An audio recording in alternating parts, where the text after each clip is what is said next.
mana shu ikkita dona yong'oq bilan sahringizni uy sharoitida bemalol tushirsangiz bo'ladi. Ukol, qanaqadir kapelnitsalarni olib yurmasdan mana shu 2 dona yong'oq kuniga.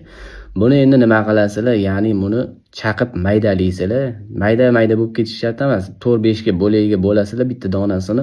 Undan keyin ustidagi po'stloq, ichidagi mag'zi, yupqa pardasi hammasini stakanga solib turib, ustiga qaynab turgan suvni qo'yasizlar.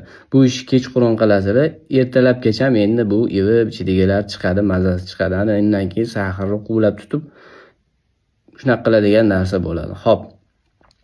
Uni kechqurun qilib damlab yotdinglar, ustiga bu narsani probkami nimani qo'yib qo'yinglar, ertalab keyin uni och qoringa ichinglar, xona haroratida turgan o'sha iliq qilib ichinglar. Bir hafta 10 kun ichsanglar, saharinglar pasayadi, tushadi, normaga keladi. Bu videoni sahari bor yo'lmasam yoshi katta ota-onasi bor insonlarga chaqirib qo'yinglar. Podpiskani bosib qo'ysanglar, uy sharoitida foydali maslahatlar, kanalga o'tsanglar, davleni tushirish, insult, infarkt hammasini sekin-sekin joylab boramiz.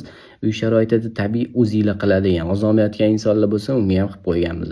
Salomat bo'lasizlar, yaqinlarga jo'natib qo'yinglar, 2 dona yong'oq bilan sahari tushirishsin, salomat bo'linglar.